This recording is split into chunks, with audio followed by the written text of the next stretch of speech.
당을 소멸하고 소금을 섭취해서 2001년에 많은 계시를 발언하면서 무인물을 중심으로 해서 건강이라는 공부의 정의, 공부의 종교성, 필요성에 대해서 말씀을 드리도록 하겠습니다. 제 주위에는 기독교 신자들이 집사들이 많이 있습니다.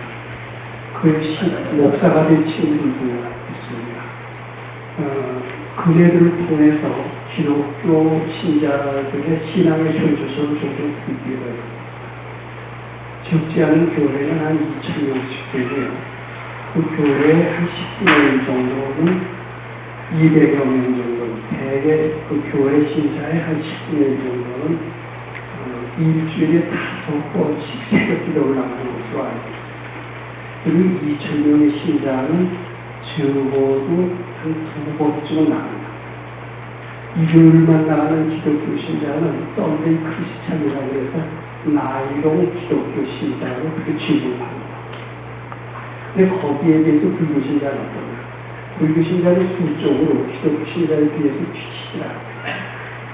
그렇지만 일주일에 한 번씩 매주 나가는 불교 신자는 이상하게 불교도 교회처럼 매주 나가. 매주 나가는 게 이상하게 보입니다. 근데 이게 불교는 매주 한 번만 나가도 되는 그런 종교. 기독교는 일주일에 5번씩 가서 다다시피 절대적으로 해야 되는 종교.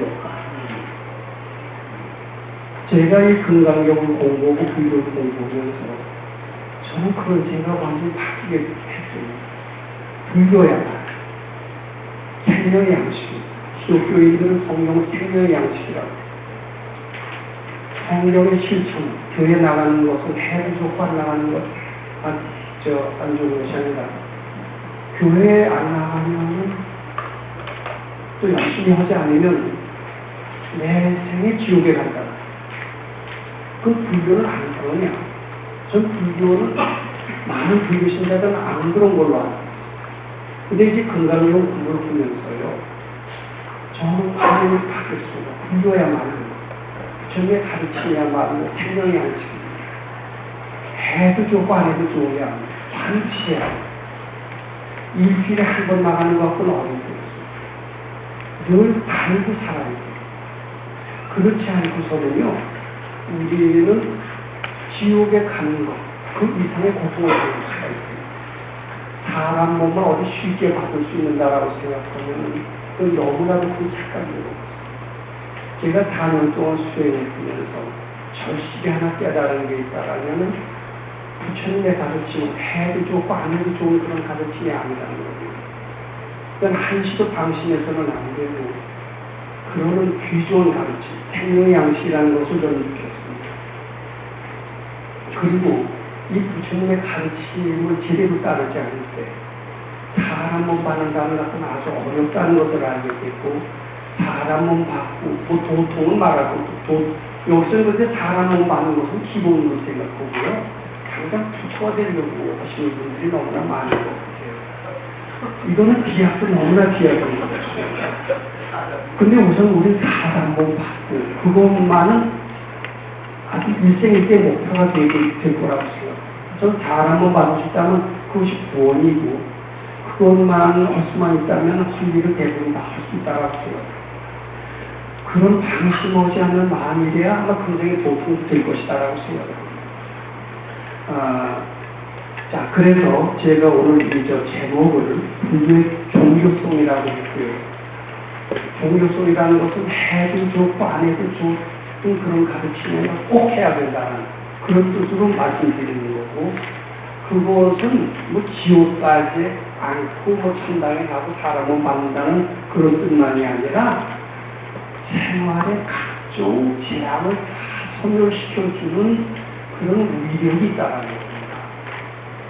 저는 사실은 기독교이고 뭐 다른 좋은 가르침을 믿어서 재앙을 소멸한다고 생각되지 않습니다. 오로지 불교, 그 중에서도 건강의 가르침 실천할 때 돼야만이 재앙을 소멸할 수가 있어요. 왜냐하면 재앙의 원인이 무엇인가 알아야 됩니다. 재앙의 원인은 지 마음속에 탐진치라는 분별이 재앙을 만듭니다. 근데 당신치라는 구조를 없앨 수 있어야 또 재앙을 충족시키고 어디 어떤 책에서 어떤 가르침에서 어떤 종교에서 이렇게 하면 재앙을 소멸한다라고 얘기한 게 어디 있어요? 전 금강경에서 그런 것을 얘기할 수 있다라고 보고 재앙 소멸의 연장이 뭡니까? 재앙 소멸의 연장은 악도에서 떨어지지 않게 하는 거예요. 악도에서 떨어지는 것은 최대의 재앙입니다. 절체절명의 위기가 닥치는 것은 재앙입니다. 악도에 떨어지고 악도에 한번 떨어지면은 영원히 사람 몸 받기를 기약할 수 있습니다. 이 재앙에서 구해주는 그것이 바로 금강경입니다. 근데 그런 재앙에서 구해줄 뿐만 아니라 살아서의 각종 재난도 다 구해줄 뿐이고 심지어는 소원을 이루고 그리고 드디어는 밝아지게끔 해준다라면은 이 가르침이야말로 반드시 해야 되는 것이 아니라 이렇게 말씀드립니다. 자, 그래서 그 제목을 그렇게 정했던 거고 이제 금강경 가르침을 하려면은 제일 중요한 게 믿음입니다.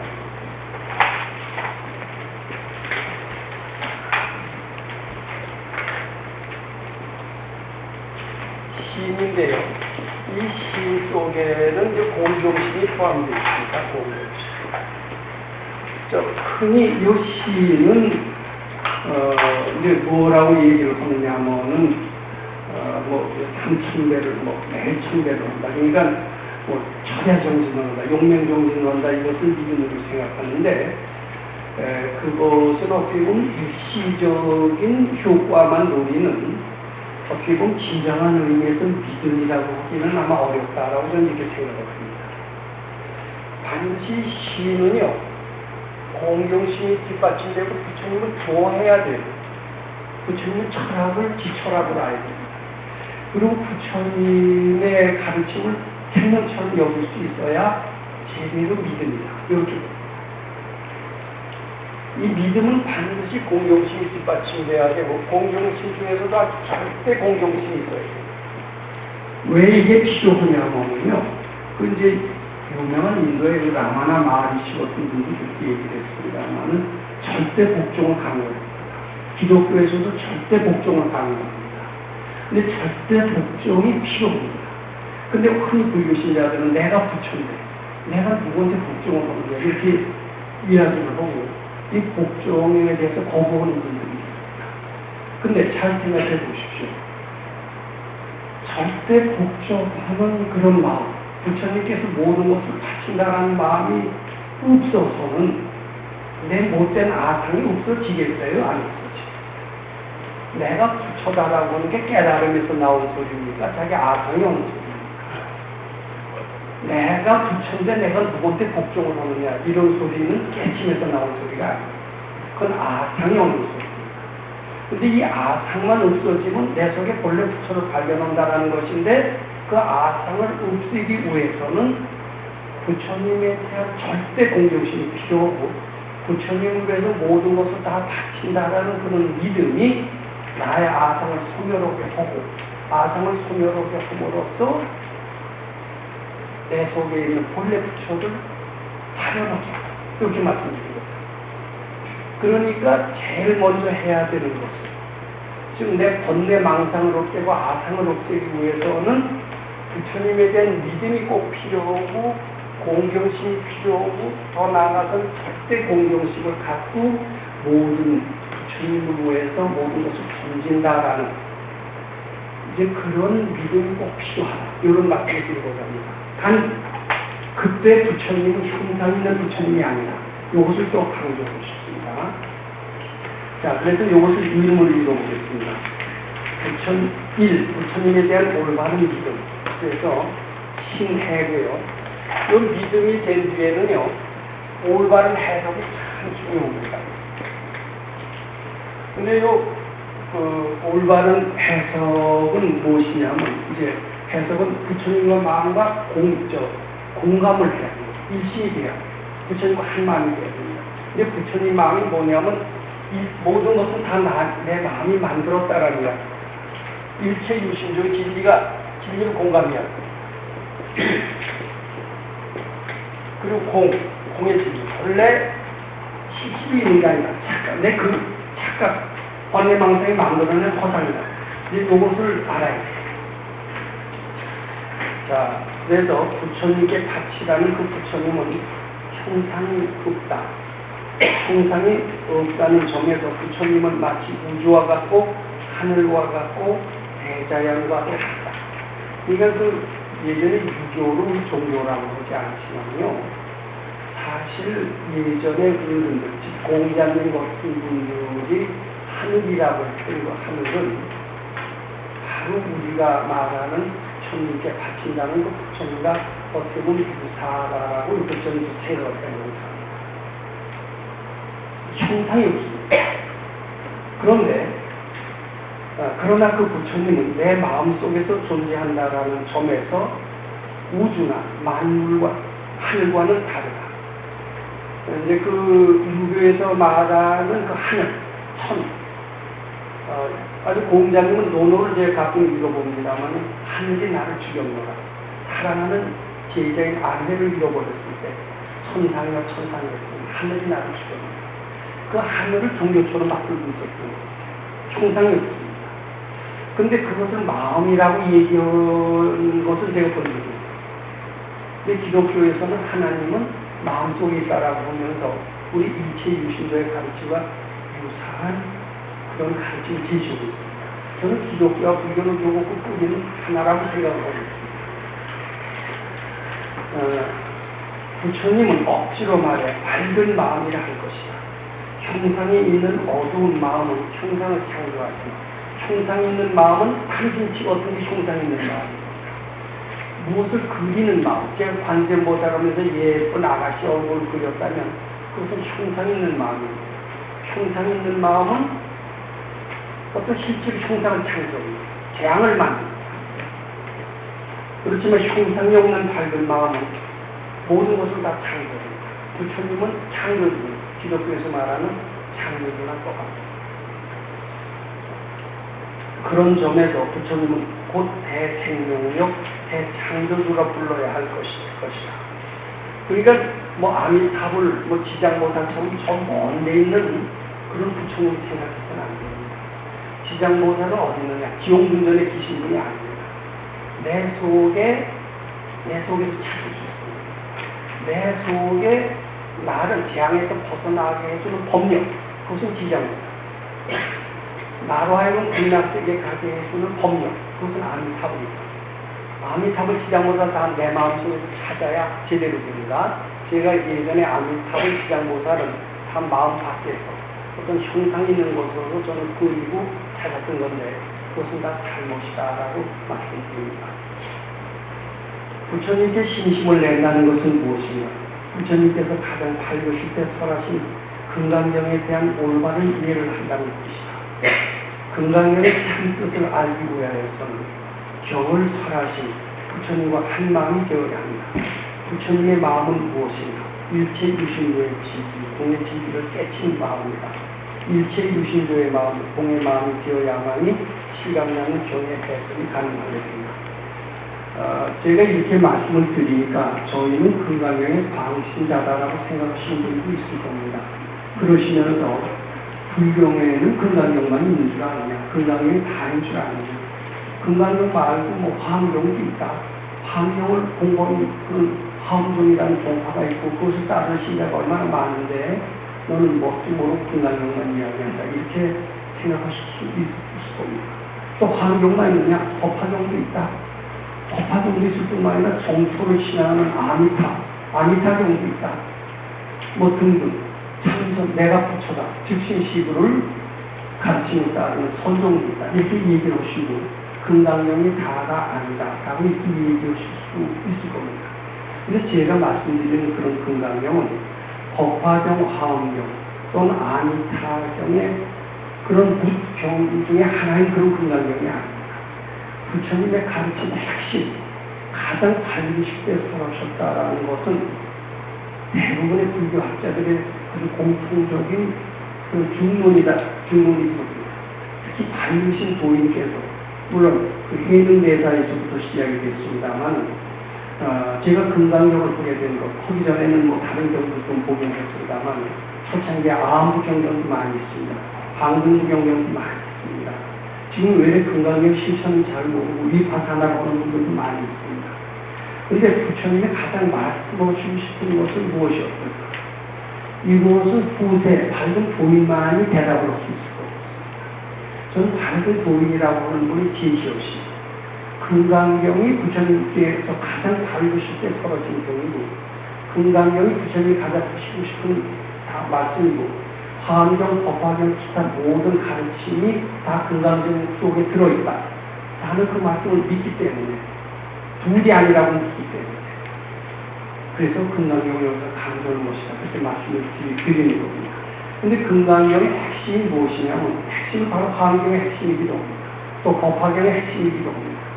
그것은 무엇이냐면 일체 유심조의 진리, 공의 진리, 이런 것이 또 불의의 진리, 너와 나가 둘이 아니고 나와 부처가 둘이 아니다라는 진리가 금강경 속에 있는데, 이것은 불교 전반에 드러난 다 부처님이 말씀하시고자 하는 그런 진리다라는 겁니다.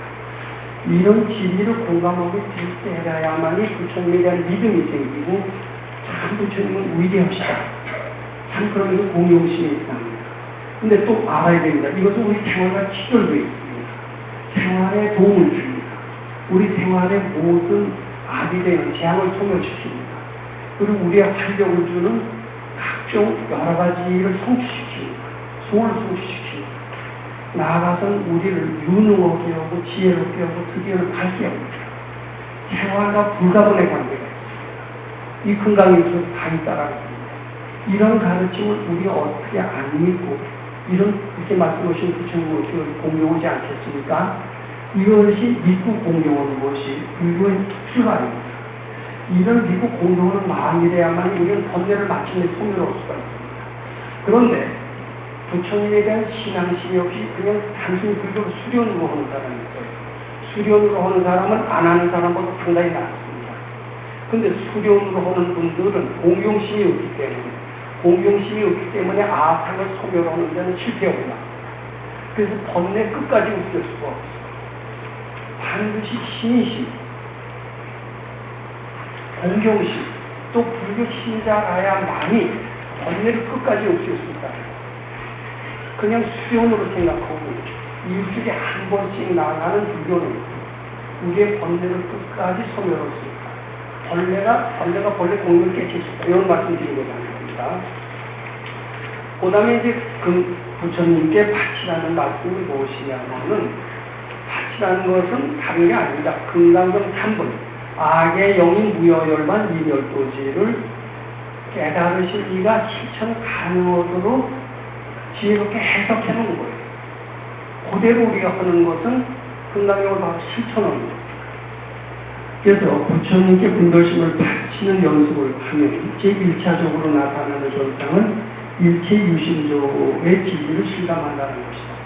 근데 일체유심조니 뭐 이런 얘기를 자꾸 하니까 이런 일체유심조 이야기가 금강경 속에 어디 있느냐 이렇게 또 질문하신 분이 있습니다. 근데 이게 바로 금강경 3번에 바로 나옵니다.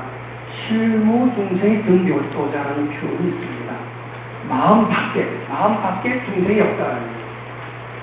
다 내 마음이 중생을 만든다는 겁니다. 그것이 바로 일체유심조의 표현이 아니고 뭡니까? 또 내 마음에 있는 중생도 본래 없다라는 겁니다. 열도 받은 게 없다라는 겁니다.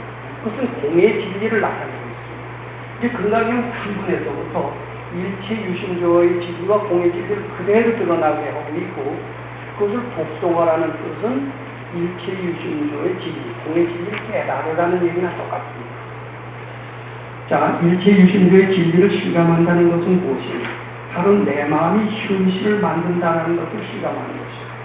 내 마음이 현실을 만든다는 거예요. 아주 가장 실감나게 내 운명을 만든다는 겁니다. 내 운명을 창조하고 있다는 겁니다. 나는 부모에 의해서 내가 운명이 결정지어지는 것이 아니라는 겁니다. 내가 부모를 만들고, 내가 형제를 만들고, 내가 부부를 만들고, 내가 나의 장래를 만든다는 거예요. 나는 내 마음은 이런 정도로 모든 것을 만든다는 것을 우리는 느낍니다. 우리가 분별을 날 때 바로 재앙이 오는 것을 조금 지혜 있는 사람 금방, 또 내가 마음이 부처님 향해 있을 때 좋은 일이 생기는 것을 조금 지혜 있는 사람 금방 알았죠. 이게 바로 일체유심조를 실감한다는 거예요. 근데 자꾸 한번 받쳐보세요. 받쳐보시면요, 이상하게 기분이 좋아요. 좋은 일이 생겨요. 그리고 노력하지 않아도 일이 이루어져요. 이게 웬일일까? 이런 생각이 듭니다. 바로 우리 부처님 향하는 분별신 마음, 밝은 마음이 그런 복을 창조하고 있는 거예요. 반대로요, 절에 안 나가고요, 지 멋대로 해보시고요, 남수 보시고요, 그리고 뭐 등등 먹고 마시고 이래보세요. 그리고 잘 살 수 있다면 그렇게 잘 사셔도 됩니다. 저도 그랬던 적이 있습니다. 제 멋대로 하고서도 잘 살 수 있으면은 그렇게 잘 살고 싶었어요.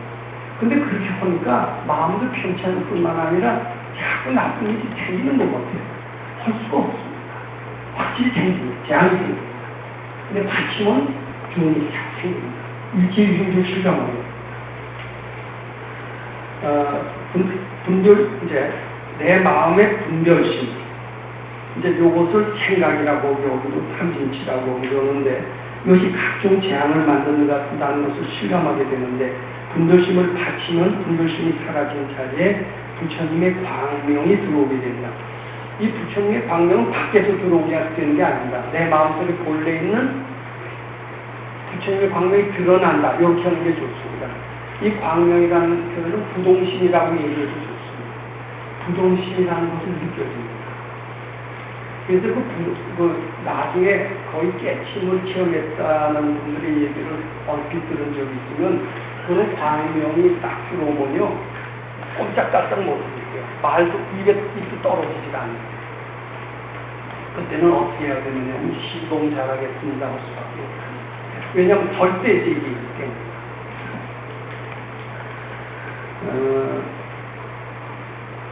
이 광명은 각종 재앙을 소멸시키는 능력을 가지고 실감하는 것이다. 계속 분별심을 바치면 재앙이 소멸되는과 동시에 뜻하는 바가 이룩됨을 알 수가 있다. 세상에 나타난 각종 기적적인 일이란 모두 자신의 분별심을 바침으로써 드러나는 부처님의 광명이 만든 것이다.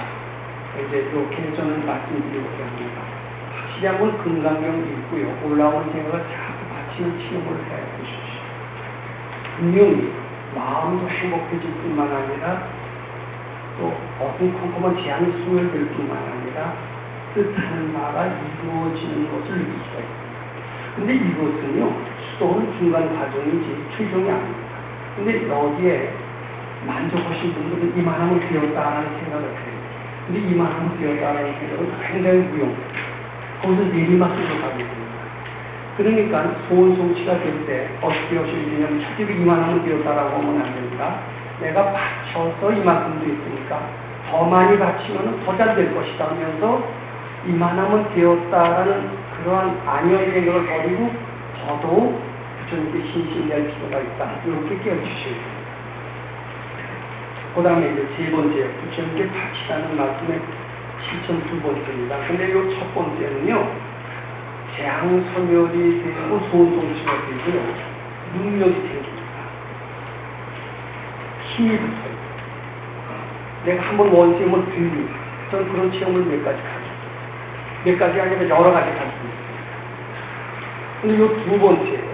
부처님께 바치라는 말씀의 실천 두 번째는요, 그게 능력이 생기는 것뿐만 아니라 지혜가 생겨요. 능력하고 지혜는 조금 틀린 것 같습니다. 우리 서가모니 법당에 들어가면요, 자, 왼쪽에 계신 분이 무슨 분이죠? 문수보살이죠. 문수보살은 지혜의 상징입니다. 오른쪽에 계신 분은 보현보살이에요. 보현보살은 어떻게 보면 능력을 다 갖춥니다. 그래서 이쪽은 지혜, 이쪽은 행원, 이렇게 해서 좌보초, 우보초 이렇게 그 뜻이 있는 것 같아요. 그런데 금강경 잘 갖추다 보면 짊어진 어떤 위력, 능력이 드러나는 거예요. 근데 조금 더 갖추면은 상당히 지혜로워져요. 이제 그 지혜라는 말은 사람들은 잘 모르는 거 같은데 철이 나는 것 같아요. 그리고 세상이 의심이고 불분명했는데 점점 분명해지는 것을 느끼고 자신감이 생기는 것을 느끼게야만 되는 것. 이것을 지혜라고 하지 않나 싶습니다. 자, 또 읽어보겠습니다. 분별심을 부처님께 바치는 과정의 제2단계는 무엇인가? 자신의 생각을 부처님께 바치려면 자신의 생각의 생멸을 관찰하지 않을 수 없게 됩니다. 지 마음을 들여다 봐야 바칠 수가 있죠. 근데 지금 먼저는 지 마음을 들여다보지 못하고 바칠 것이 무엇인지도 모릅니다. 그런데 바칠 것이 있어야 바치게 되고, 바칠 것을 찾으려면 지 마음속을 들여다보게 됩니다. 마치 위파사나 하는 거나 똑같습니다. 그러니까 이 바치는 전 단계에서 위파사나 수행은 죽지 않은 도움이 됩니다. 그래서 자신의 생멸을 관찰하지 않을 수 있다. 즉 위파사나 수행을 거예요. 이 분별심만 잘 관찰하기만 하여도, 자기 올라오는 생각을 잘 들여다보기만 하여도 분별심의 생로병사를 실감하게 되며, 분별심이 올라와서 사라져요. 사라진 것을 실감하게 되며 육진에 붙은 자신의 마음을 뗄 수 있게 되며, 이게 분별이 늘 있는 것 같다가도 사라집니다. 사라지면서 마음이 편안해지고 행복감을 느낍니다. 이제 육진에 붙어있는 것이 떨어져서 그렇습니다. 행복감을 느낍니다. 그러나 현실에 깊게 붙은 마음은 관찰만으로는 띄어질 수 없다. 저는 위파사나 서원을 하신 분한테 약간 죄송합니다만 자꾸 들여다보고 알아차리가 있기 때문입니다. 근데 알아차리는 것에는 한계가 있다고 생각합니다. 알아차리지 못하는 아주 근본적으로 전쟁부터 가져온 선입견이 있어요.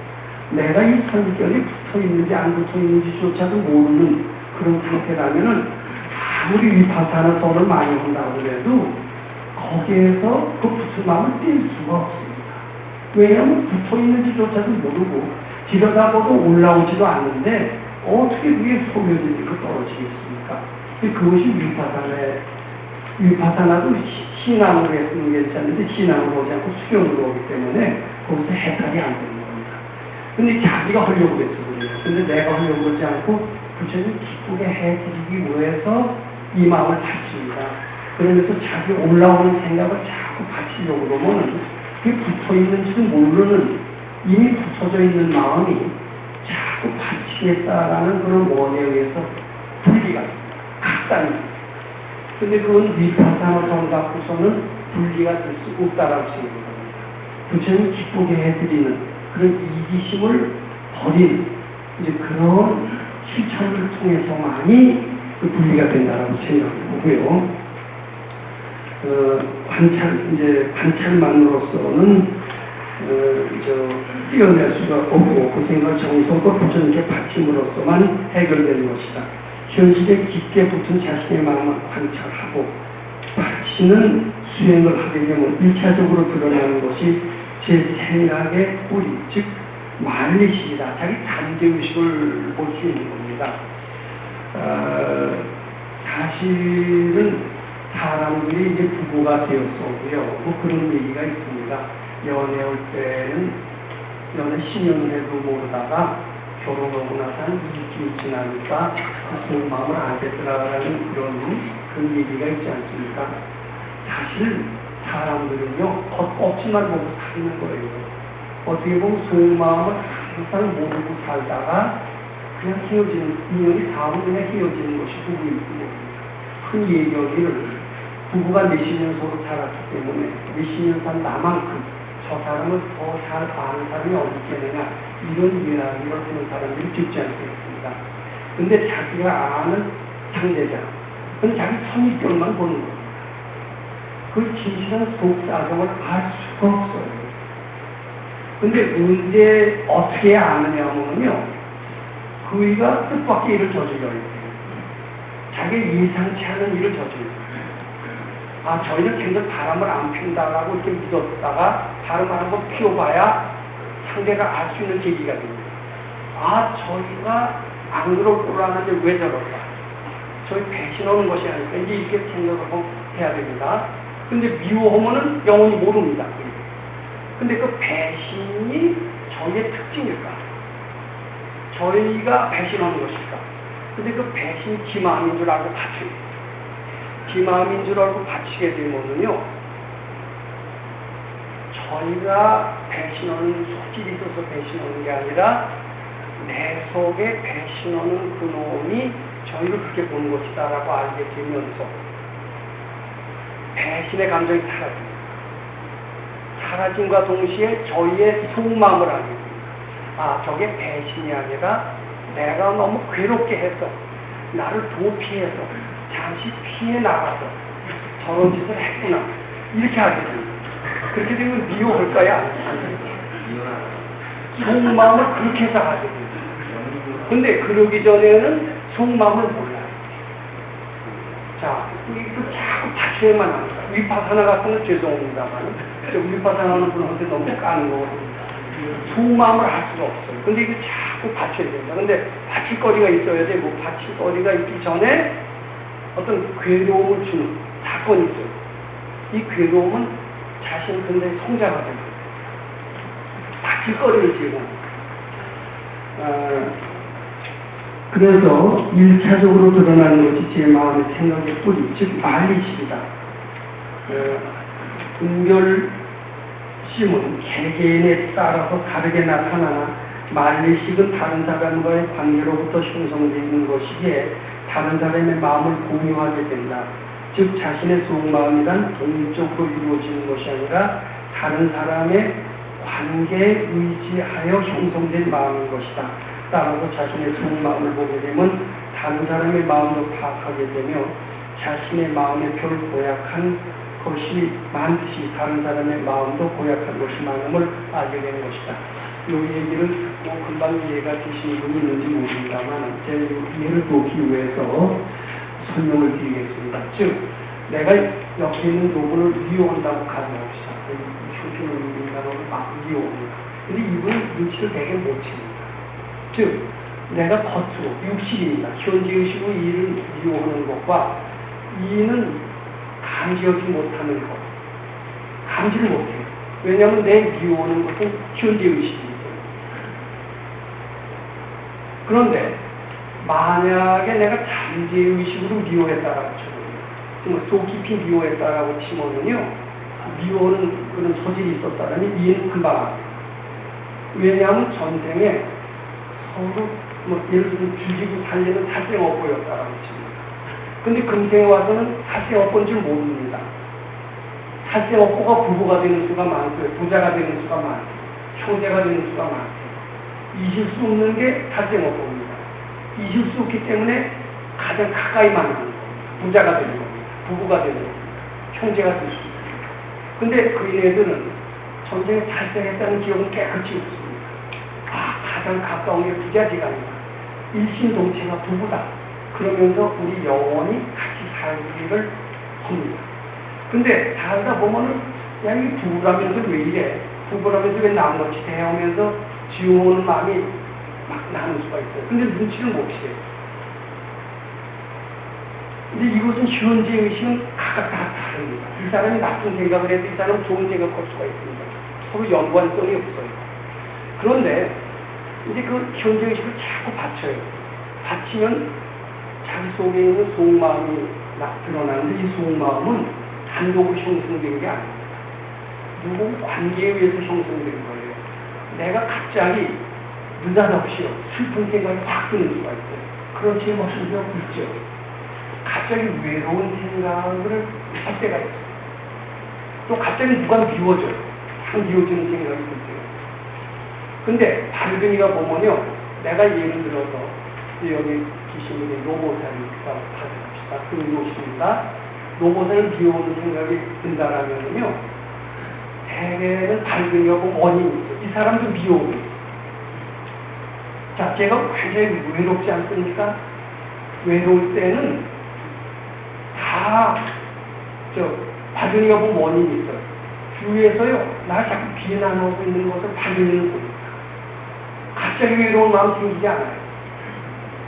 자, 이게 갑자기 느닷없이 올라오는 외로운 마음, 이것이 속마음입니다. 잠재의식은요, 독립적으로 되지 않습니다. 주위 사람들의 보내는 바닥에서 영향을 받아서 올라온다. 근데 이 현재의식은 꼭 그렇지만은 않다라는 겁니다. 근데 우리가 자꾸 공부하게 되면 제 속에 속마음을 봅니다. 아, 내 속에 왜 이렇게 외로운 게 많이 올라올까? 저는 고등학교 때부터 외로운 게 참 많이 올라왔어요. 특히 그것을 오랫동안 갔었어요. 왜 이렇게 세상이 춥고 스스로 힘들까? 군대 가서도 아주 힘들었습니다. 나중에 알게 봤어요. 이게 전생부터 가져온 저거고 내가 세상을 꾸짖은 거예요. 너는 왜 이렇게 시원치 않고 너는 상종 못할 인간이고 많이 그랬으면서 지가 사람을 격리시킨 거예요. 저 스스로 왕따를 만든 거예요. 왕따를 만들면서 그 사람한테서 그런 파장을 받으면서 저를 스스로 외롭게 만든 거예요. 자, 그러면 의식에는 세 가지가 있습니다. 현재의식이에요. 현재의식은 다른 사람과 관계에 의해서 형성된 게 아닙니다. 이 속마음, 이것은 말리시라고 그러는데 이것은 다른 사람과의 관계에 의해서 형성된 거예요. 그 말리식의 뿌리가 되는 아리아식이 있어요. 그것은 저장식이라고 하는데 전생의 기억입니다. 전생에 내가 너 형편없어, 너 못됐어, 너 사라져, 내 옆에서 꺼져. 그러면 그 사람들은 내 옆에서 사라지면서 날 비난합니다. 그런 행위가 저장식이에요. 전생의 행위입니다.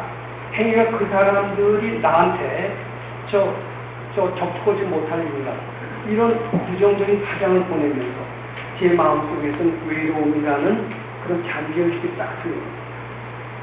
자, 그럼 내 마음을 보면은 세상 내 주위의 업보를 볼 수가 있습니다. 그런데 그냥 막연하게 외로움으로 느낍니다. 근데 이제 제가 어느덧 자꾸 성장을 해요. 커졌어요. 커지니까 그 외로움을 느끼게 했던 그 주위의 인연들이 이제는 공격적으로 나오는 겁니다. 그러면서 저한테 많은 것을 요구하고 노골적으로 비난하기 시작합니다. 제 눈에는 못된 인간으로 비쳐요. 못된 인간으로 비치고 세상을 무시하고 저주하고 쓸쓸하다고 합니다. 그런데 조금 지혜가 난 사람은 그게 상대가 아니라 바로 내가 뿌린 씨앗, 내 마음이라고 알게 됩니다. 둘이 아니라고 알게 됩니다. 자, 그럼 마지막 것을 읽어보겠습니다. 부처님께 다치다는 말씀의 실천은 일부 사람들은, 우리나라 사람들은 시샘이 많다. 우리나라는 매우 시끄러운 나라다. 특히 이제 일본에 많이 가 있는 우리나라 유학생들 하는 얘기입니다. 동경하고 서울하고 비교해서 어떠냐. 그럼 동경은 조용해요. 그리고 서울은 시끄럽고요. 우리나라 사람들이 좀 시끄러운 곳은 아마 사실입니다. 실제로 일본에 여행하려 보면 그 사람들은 어떻게 자기처럼 조용한 곳. 자, 우리나라 사람들이 너무 설치고 화를 잘 내서 살기 힘들다. 이 한국을 살기 힘든 나라로 생각을 해서 이민 가는 사람들이 많이 있습니다. 근데 처음에는 조파가 다시들 돌아오더라고요. 이 한국이 과연 시끄럽고 살기 힘든 나라가 맞는지 안 맞는지 모르겠습니다. 우리나라 역사는 모두 전쟁의 역사에, 사극의 역사에, 열등감의 역사에 따라고 우리나라를 객관적으로 점잖게 평가합니다. 저는 신문에 사설 쓰는 사람, 컬럼 쓰는 사람 보면은 그 사람은요 우리나라의 지도자의 척해요. 그러면서 점잖게 논평을 합니다. 점잖게 분석을 합니다. 점잖게 우리의 갈 길을 제시합니다. 심지어는 신랄하게 비판합니다. 신랄하게 욕합니다. 그러면서 이렇게 해야 된다라고 그러면서 거품을 물고 이야기합니다. 그리고 그것을 진리라고 믿습니다. 자, 누가 당신 생각일 뿐이지 그게 어디 진리라고 얘기를 퍼붓지.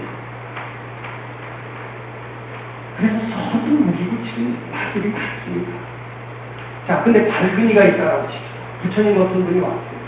부처님 같은 분이 딱 오면 야, 네가 이렇게 똑똑하고 명석하고 세상을 잘 정리하고 그래도 남아 모든 어려운 문제를 다 일목요연하게 정리해서 명쾌하게 세상 사람들한테 갈 길을 제시하는 것 같지만은 그것은 다 참이 아니라 네가 해왔던 익숙했던 그러한 사고방식의 연장일 뿐이다.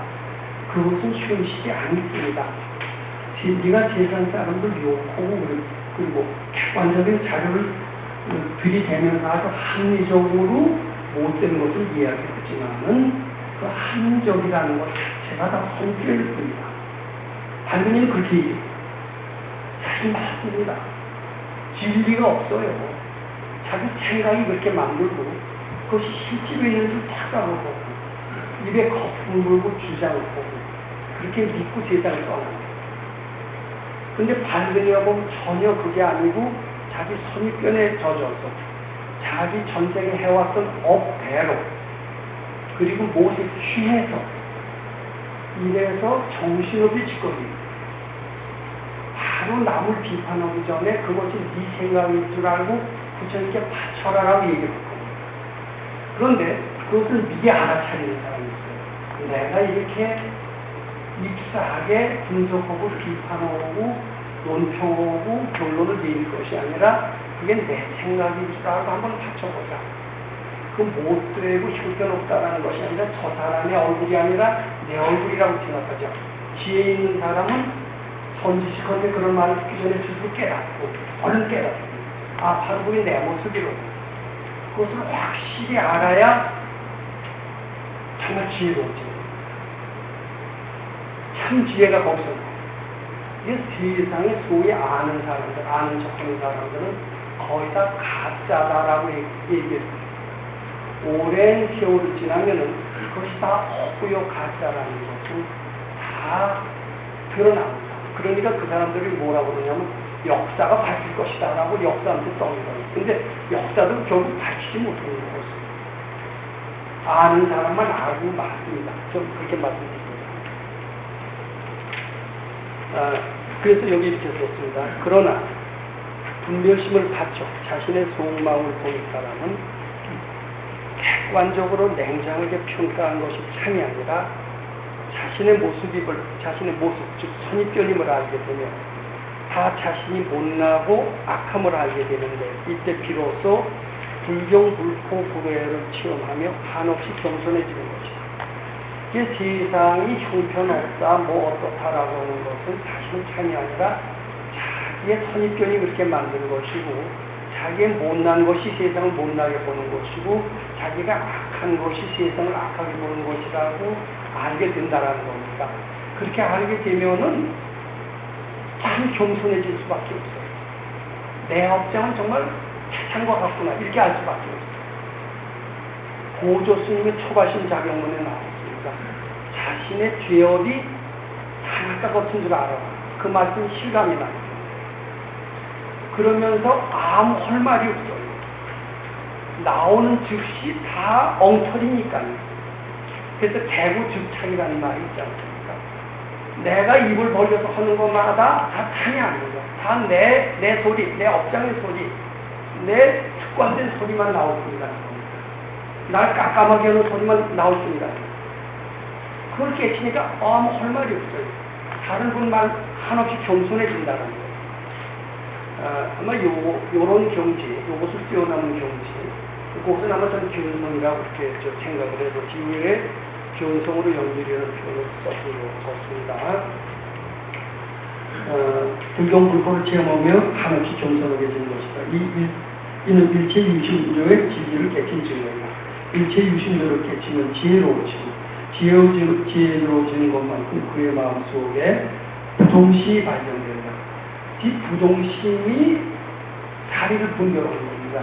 지속의 부동심이 없으면 지속의 부동심이 부처님인데 사리를 분별할 수가 없어요. 지혜로워질 수가 없어요. 부동심을 발견했기 때문에 그 속에 부처님을 발견했기 때문에 그 부동심이 사리 분별하고 지혜롭게 되는 것이다. 이렇게 말씀드릴 수가 있는 겁니다. 부동심은 곧 부처님 마음이며 곧 열반의 세계이다. 이 부동심은 자신을 모든 악도에서 구원할 수 있는 영원한 의지처임을 알게 되는 것이다. 제가 그 소사에서 몇 년 동안 있으면서 약간의 부동심을 체험했다라고 말씀을 드린 적이 있고 이 부동심은 세상에 나와서 가진 고통을 겪을 때 저를 좌절하게 하지 않게 하고 그리고 실망하지 않게 하고 그 고통에서 영원히 제사심으로 연결되지 않게 하고 부처님으로 향하게 했고 드디어는 안정을 찾고 그리고 지혜로 다시는 지혜를 회복할 수 있는 큰 힘이 됐던 것을 말씀드린 적이 있습니다. 그 제 경험에 수리려고 쓴 겁니다. 그래서 정의나 불교의 종교성 및 필요성이라고 있습니다. 이게 제 속에서 부처님을 발견하면은 바로 구원의 기독교식으로 주님을 영접한 것만 다르겠습니다. 불교가 이렇게 구원의 가르침이 있고 종교성이 있게 되면 바로 부처님에 대한 깊은 믿음과 공경심으로부터 비롯됩니다. 이 신심 공경심은 부처님께 바치는 수행을 하게 되는 원동력이 되는 것입니다. 이게 신심과 공경심이 없으면요, 조금 해보다 안 되면은 그만두게 됩니다. 그리고 이건 해도 좋고 안 해도 좋은 그런 가르침으로 알게 되기 쉽습니다. 근데 이 깊은 믿음, 모든 것은 내 마음이 만들었다라는 이치유심주의 진리를 실감을 하게 되면요, 이건 해도 좋고 안 해도 좋은 게 아니에요. 내가 방심하면 바로 재앙이고, 그렇게 갇히면 바로 행복인데, 어떻게 이걸 안 할 수가 있겠습니까?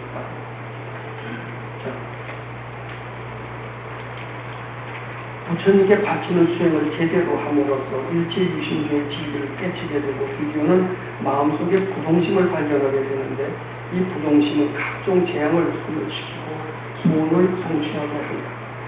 살아서는 사람들을 영웅호골로 만듭니다.